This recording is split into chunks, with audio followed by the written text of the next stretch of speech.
शेरनी के घर जन्मा एक अनोखा शेर, आसमान से आए सफेद घोड़ों का सच और जंगल में लाशों की बारिश। तेज बारिश और आंधी तूफान के बीच शेरनी एक नन्हे बच्चे को जन्म देती है।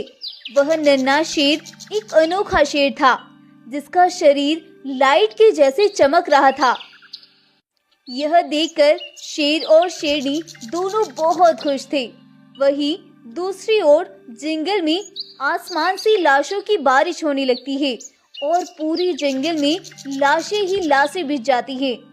हे भगवान, ये सब क्या अनर्थ हो गया? ये सब क्या है? मैंने तो आज तक कभी ऐसा नहीं देखा और ना ही सुना। फिर हमारे साथ ही ऐसा क्यों हो रहा है?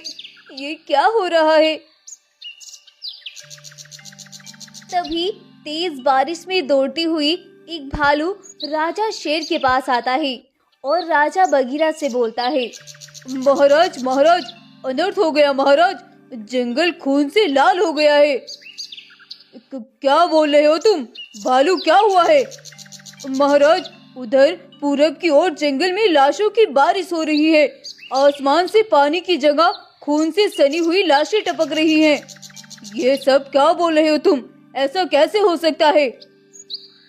भालू बगीरा शेर को यह सब बताकर वहां से चला जाता है और बगीरा शेर सोचता है, कहीं मेरा बेटा कोई साबित तो नहीं जो हमारे साथ ये सब हो रहा है, वरना आज तक तो कोई ऐसा अनोखा बच्चा पैदा हुआ ही नहीं और ना ही लाशों की बारिश हुई है। ये अनसुनी सी घटना लग रही है। शेरनी, तुम इसका ख्याल रखना, मैं जंगल से होकर आता हूँ। आप इतनी बारिश में कैसी और कहाँ जा रहे हैं? मेरी भी तबीयत अभी मुझे ठीक नहीं लग रही है। मुझे छोड़कर मत जाओ। अब बगीरा शेर शेरनी को जंगल में हुई उस अजीब सी घटना के बारे में बताता है और सीधा पूरब की ओर निकलता है। आंधी तूफान से होता हुआ बगीरा शेर वहां पहुंचता है और वहां जाकर वह जंगल की जमीन को लाशों से घिरा हुआ पाता है। अरे, ये सब क्या है? ऐसा तो आज तक कभी नहीं हुआ।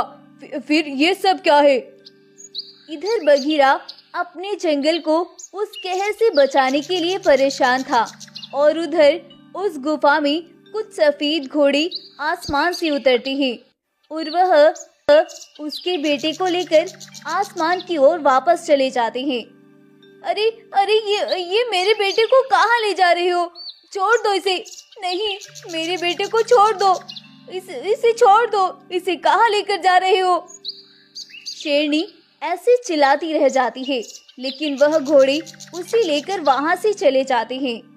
कुछ देर बाद जब बगीरा अपनी गुफा में वापस आता है, तब शेरनी उसे सारी बात बताती है।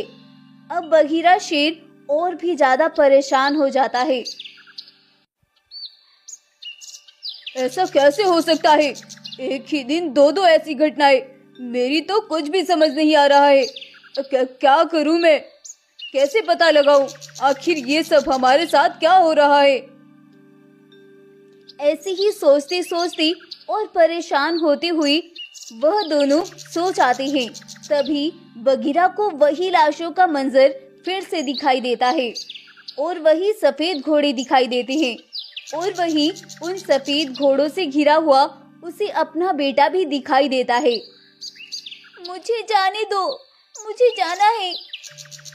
मुझे जाने दो, मुझे जाना है। वह सफेद घोड़ी लाशों से घिरे हुए खड़े थी और वह देखता है कि उसका बेटा भी मुसीबत में है। यह देखकर बगीरा हड़बड़ा कर उठता है और सीधा तांत्रिक बाबा के पास जाने के लिए निकलता है। तेज आंधी बारिश से जूझता हुआ वह अघोरी बाबा के पास पहुंचता है। कौन हो तुम? बताओ, मैं तुम्हारी कौन सी इच्छा पूरी करूं? बाबा, मेरा बेटा बहुत मुसीबत में है और साथ में मेरा जंगल भी। मेरे जंगल में लाशों की बारिश हो रही है और मेरे बेटे को आसमानी सफेद घोड़े उठा कर ले गए हैं। मदद करे बाबा, मेरी मदद करे। मैं बहुत मुसीबत में हूँ। यह तो बहुत संकट की बात है बच्चा, लेकिन तुम घबराओ नहीं, इसका हल भी मेरे पास है। तुम कल सुबह पहाड़ी की चोटी वाली गुफा पर पहुंच जाना। आगे का रास्ता तुम्हें वहीं जाकर पता चलेगा।